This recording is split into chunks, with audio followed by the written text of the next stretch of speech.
If you think wisdom is something you chase, you've already missed it. You scroll through quotes about enlightenment, watch videos about consciousness, collect insights like trophies, but there's a hollow echo in your chest that no amount of knowledge can fill. You're standing in a room full of mirrors, and every reflection shows someone trying desperately to become something they already are. In the next 12 minutes, I'm going to reveal the 7 unmistakable signs that you've entered what Jung called the Sophia stage, a psychological territory so rare that most people will live and die without ever glimpsing its shores. Jung spent 50 years mapping the human psyche, diving into the collective unconscious, like a deep sea explorer searching for pearls in the darkest trenches of human experience. What he discovered wasn't just theory, it was a roadmap to a transformation so complete that those who achieve it become unrecognizable to their former selves. If this resonates with something deeper than your thoughts, hit that like button now. Not for me, but as a commitment to the truth you're about to encounter, because what follows isn't comfortable, it's necessary. The silent recognition. When wisdom chooses you instead, you wake up one morning and something fundamental has shifted. The person who desperately sought validation from others, who measured their worth by external achievements, who needed constant proof that they mattered, that person is gone, not because you killed them, but because they dissolved like morning mist when the sun rises. This isn't apathy. It's not depression's cold numbness or spiritual bypassing's fake peace. It's something far stranger and more profound.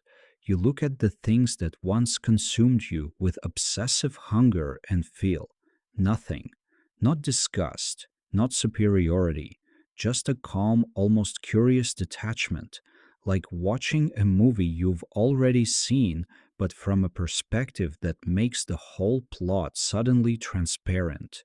Your friends notice it first. They ask what changed. You shrug because there are no words. How do you explain that you didn't change? You remembered? How do you describe the sensation of waking up from a dream you didn't know you were having? Jung called this the activation of the self archetype. It's the moment when your ego, that tiny constructed identity you thought was you, realizes it's just one character in a much larger story.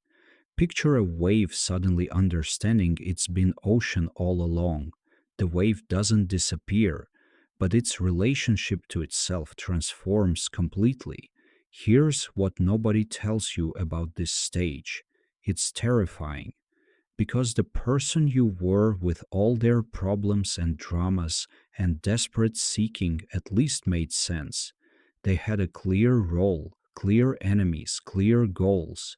But this new recognition, it leaves you standing in a vast silent space where the old rules no longer apply. You stop arguing with people about their beliefs because you see the deeper pattern. Every ideology, every conviction, every passionate defense of position, it's all the collective unconscious playing out its archetypal dramas. You're not above it, you're just aware of the stage beneath the performance. Watch what happens to your relationships. Some people feel uncomfortable around you now. You're not doing anything different, but your presence has become a mirror, and most people aren't ready to see what reflects back. They make excuses, distance themselves. You don't chase them because something in you knows this is necessary.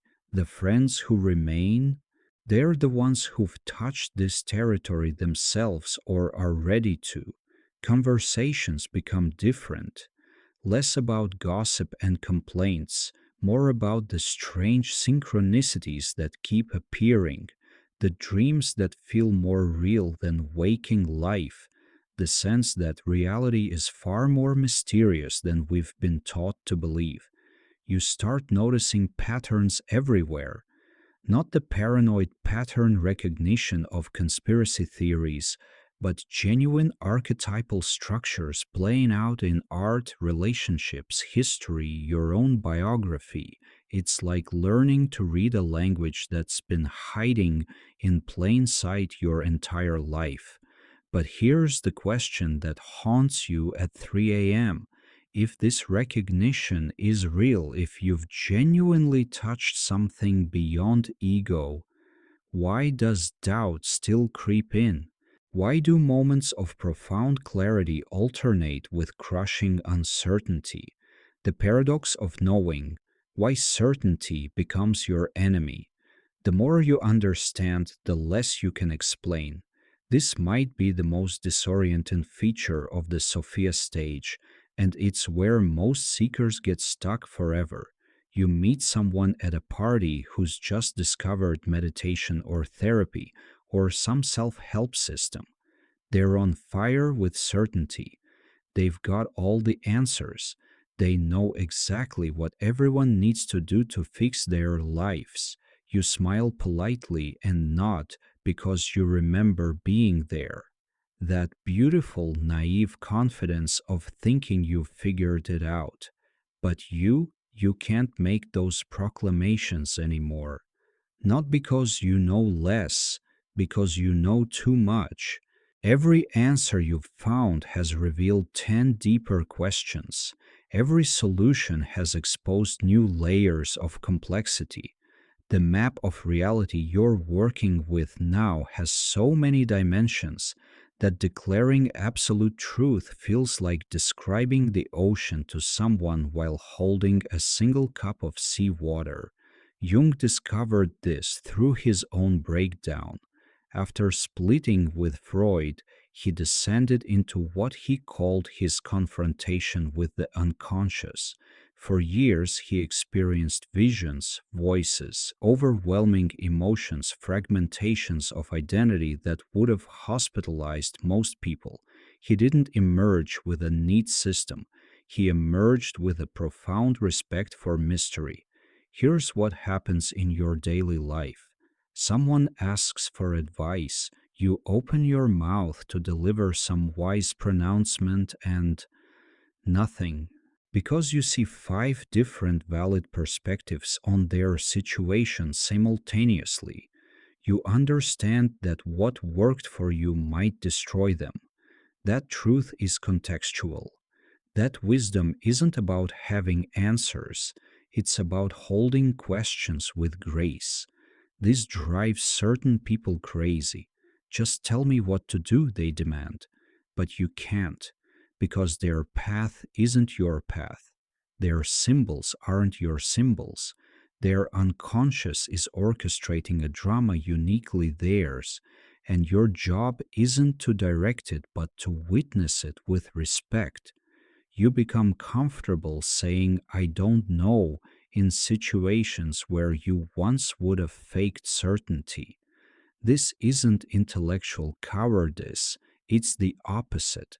It takes tremendous courage to stand in uncertainty when everyone around you is desperately clinging to their belief systems like life rafts in a storm.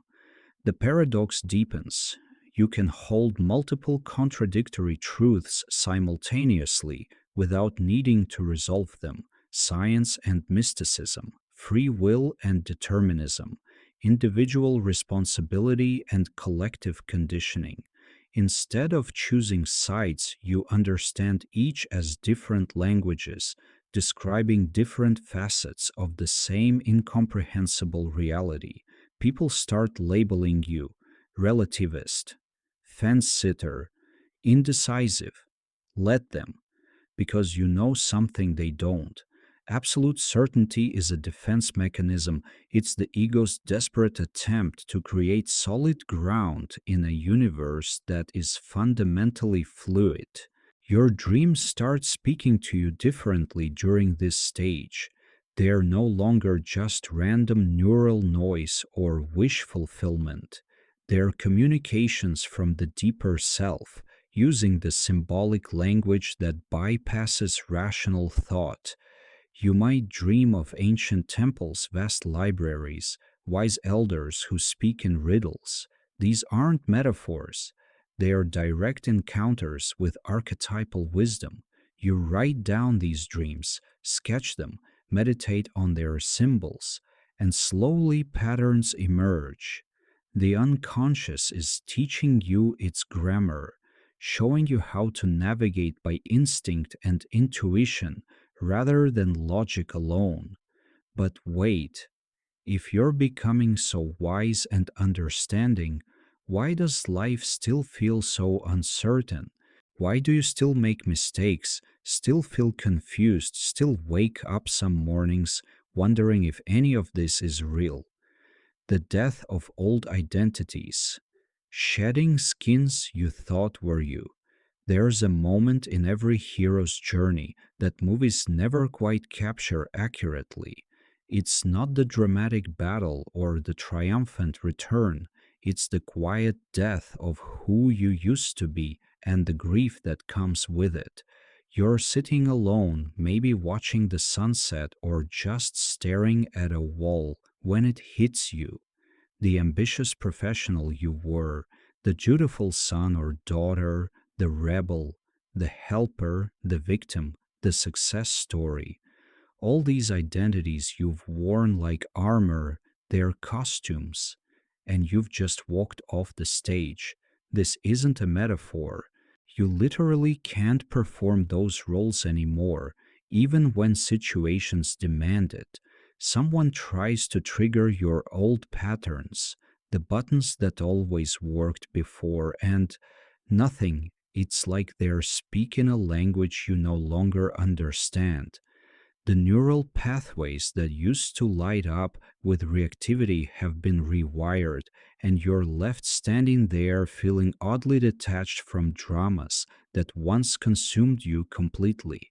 Jung called this ego death, but that phrase doesn't capture the visceral reality. It's more like watching yourself from outside yourself, recognizing that every strong opinion you had, every identity you defended, every "this is who I am" statement, they were all temporary constructions, necessary at the time but no more real than a child's Halloween costume. Your career, you might still do the same work, but the identification with it dissolves. Success or failure, they are just weather patterns moving through your life. You do what needs doing without the desperate attachment to outcomes that used to drive every decision. Your relationships undergo violent recalibrations. Some people loved the old you. They're attached to the version of you that played certain roles in their story. When you stop playing those roles, not out of rebellion but out of genuine inability to pretend anymore, they experience it as betrayal. They mourn who you were. They might even attack who you're becoming. Here's the part that breaks your heart. You can't explain this to them in a way that doesn't sound like spiritual arrogance. "I've transcended my old self" sounds insufferable, even when it's true. So you stay quiet. You let them be angry or confused or hurt. You honor their process while continuing yours. The possessions you accumulated, the achievements you chased, the image you cultivated, they start looking like artifacts from someone else's life. You might keep them or release them, but either way, they no longer define you. Your house could burn down tomorrow, and after the initial shock, you'd discover something surprising.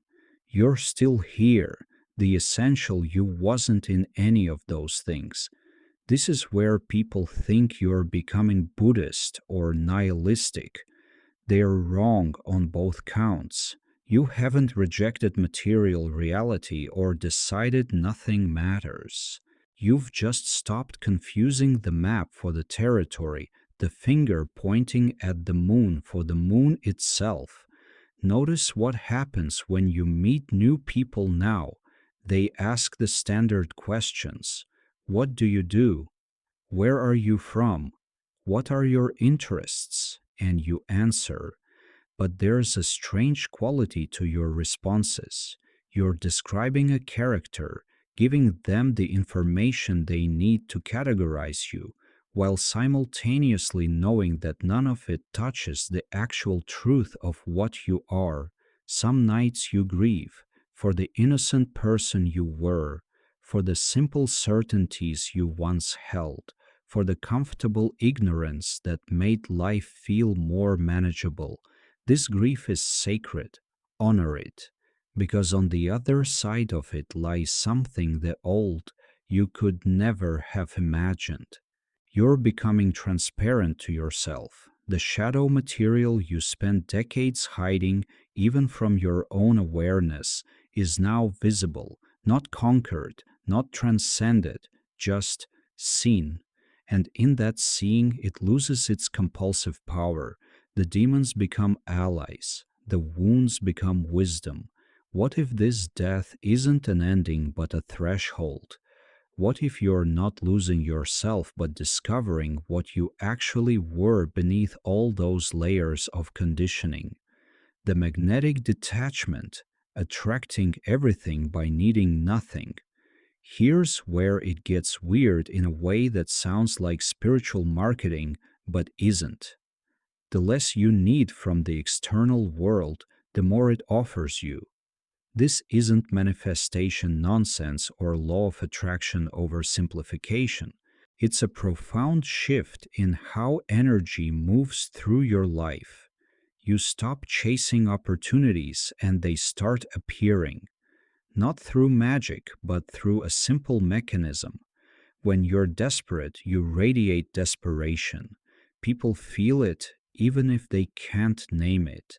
It makes them uncomfortable, defensive, closed.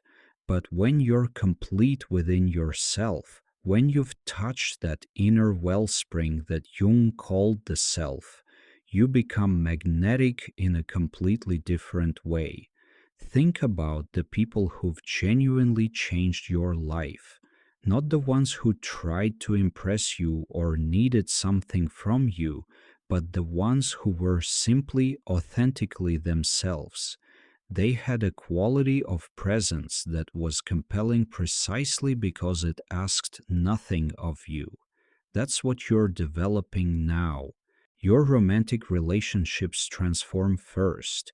If you're single, you stop the exhausting dance of trying to become what you think others want. You show up exactly as you are, unedited and unperformed. Most people will pass. They're looking for someone to complete them, and you're no longer available for that role. But the right people, they'll recognize you immediately because they've done their own inner work. If you're partnered, the relationship either deepens beyond anything you thought possible or it reveals itself as incompatible with your new frequency. This is brutal but necessary. You can't go back to sleep to make someone else comfortable. The awakening doesn't work that way. Your work life shifts in uncanny ways. Projects find you. Collaborations emerge from unexpected sources. Money flows more easily, not because you're chasing it harder, but because you're no longer blocking it with desperation and scarcity consciousness. You do what genuinely interests you, trust that value will be recognized, and somehow it works. This doesn't mean you become passive. The detachment isn't apathy, it's the difference between a tightly gripped fist and an open palm. Both are hand positions, but only one can receive.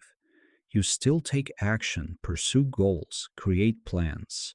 But there's a fluidity to it now. When doors close, you don't batter them down. You trust there's a reason and look for the opening elsewhere. Jung experienced this after his breakdown. He stopped trying to build a conventional academic career, stopped seeking approval from the psychoanalytic establishment, and focused solely on following the symbolic material emerging from his unconscious. The result? His work became more influential than he ever could have engineered through strategic career moves. Watch what happens to your social life. The small talk you used to endure at gatherings becomes impossible, not because you're judging it, but because you genuinely can't engage. Your frequency has shifted, you're operating from a different channel now, and the static of superficial conversation just doesn't register. But the people who matter, the soul level connections, they intensify. Conversations go deep immediately. Strangers share their darkest fears and highest aspirations with you because they sense you won't judge, won't try to fix, won't use their vulnerability against them. You've become a safe space simply by being fully yourself. Material things lose their grip.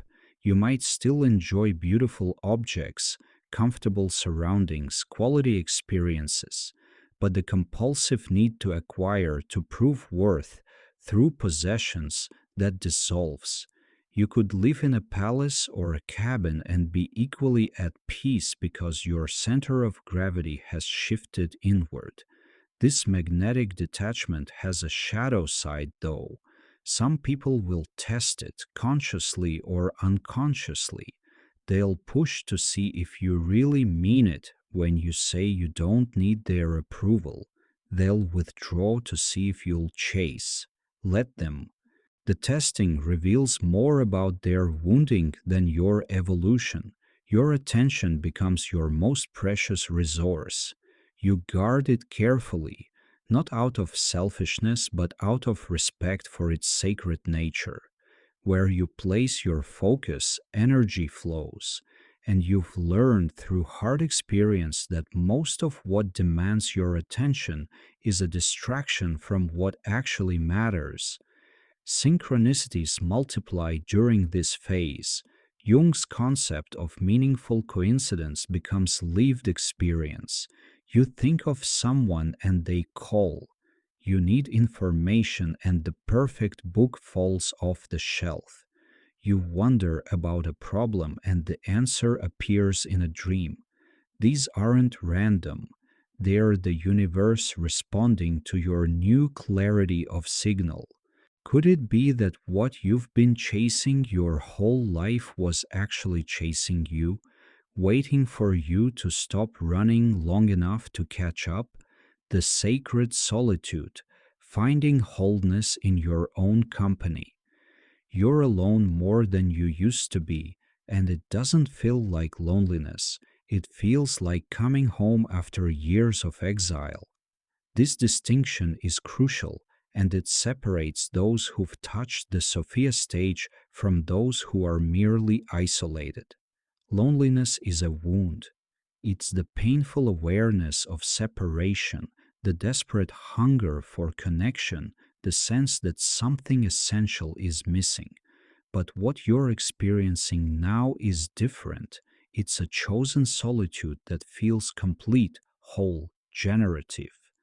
You're not hiding from people. You're not avoiding intimacy out of fear.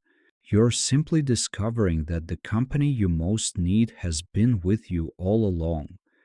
Jung spent hours in his tower at Bollingen, alone with his thoughts and the stone he carved with his own hands. He wasn't lonely. He was in dialogue with the deeper layers of the psyche. having conversations that most people never access because they're too busy filling every moment with external noise. Your mornings change. You wake up and instead of immediately reaching for your phone, you sit with the silence. Maybe you journal. Maybe you just stare out the window watching light change. These moments aren't empty. They are full of a presence that has no name but feels more real than anything in your calendar. People who haven't experienced this think you're depressed. They worry. They try to set you up with activities, social events, opportunities to get out there. You go sometimes to make them comfortable, but you know the truth. What they're calling isolation is actually integration. You're not withdrawing from life, you're gathering yourself. Here's what's happening beneath the surface.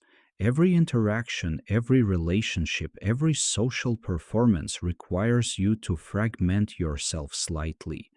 You emphasize certain aspects of your personality, suppress others, meet expectations, play roles. This isn't bad or fake, it's how human society functions. But it costs energy. In solitude, those fragments come back together. You remember the whole picture. You feel the edges of your actual self, undistorted by others' projections or your own adaptations. This restoration is essential. Without it, you slowly lose track of who you are beneath all the doing and performing. Your relationship with silence deepens, not the awkward silence of having nothing to say, but the rich silence that holds everything. You sit in nature and feel the communication that happens beneath words. Trees don't explain themselves. Rivers don't justify their flowing. They simply are, and in their presence, you remember how to simply be. Books become different during this phase. You're not reading to collect information anymore. You're reading as a form of conversation with minds across time and space. A sentence written 2000 years ago stops you cold because it speaks directly to exactly what you needed to hear right now. This isn't coincidence. It's the collective unconscious revealing its timeless patterns. Your inner dialogue shifts from commentary to companionship, that voice in your head that used to criticize and judge and worry. It quiets, not because you forced it silent, but because the self has emerged as a deeper presence. You're no longer alone with your ego. You're in dialogue with something vaster. Dreams become more vivid, more meaningful, more frequent when you prioritize this solitude. It's as if the unconscious has been waiting for you to turn down the external volume so it can finally be heard. You wake up with tears on your face from dreams so beautiful they break your heart, or with solutions to problems your conscious mind couldn't crack. Here's the paradox that confuses people. Your capacity for genuine connection deepens precisely because of this solitude. You're not using relationships to escape yourself anymore. You're not demanding that others fill voids only you can fill. So when you do connect, it's from overflow, not need, and people feel the difference. Some relationships can't survive this shift. Friends who needed you to need them drift away. Romantic partners who were attracted to your incompleteness feel threatened by your wholeness. Let them go with love. Their journey is their own, and your evolution serves no one if you shrink to maintain comfort. But new connections emerge. People who've done similar work recognize you. Conversations skip the small talk and dive immediately into the questions that matter. What is this life actually about? How do we hold suffering and beauty simultaneously? What does it mean to be human in this particular moment of history? You start creating during these solitary hours, not to impress or achieve, but because something wants to come through you. Writing, art, music, building things with your hands. The creative impulse that civilization tries to professionalize and monetize flows naturally when you make space for it. Notice how your sense of time changes in solitude. Hours pass like minutes, or minutes expand into eternity. You're no longer living by the clock's relentless tick.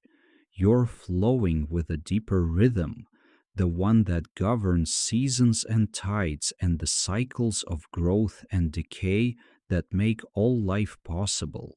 What if this solitude isn't preparing you to leave the world but to truly enter it for the first time? You started this video looking for signs, markers, proof that you've arrived somewhere. But now you understand. The Sophia stage isn't a destination, it's a way of being that paradoxically feels both brand new and like you've been here all along. You've touched something ancient tonight. Not in me, in yourself. The recognition you felt wasn't learning, it was remembering. Every archetype Jung mapped, every stage of individuation he described, it's all alive in you right now, waiting to be acknowledged. Here's the question you'll carry into the coming days. If you've recognized even one of these signs in yourself, what are you going to do with that recognition? Will you try to force yourself backward into comfortable identities that no longer fit, or will you trust this terrifying, beautiful unfolding? Like this video if something in you shifted while watching, not because I need the validation, but because that click is your declaration to the universe that you're ready for more. Comment one word that captures what you're feeling right now. Just one. Let it be honest. Subscribe because next week we're going deeper into the shadow work that makes this transformation possible.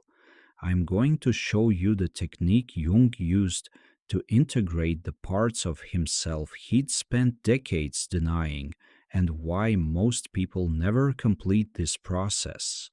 What if the chaos you're experiencing isn't life falling apart but falling together for the first time?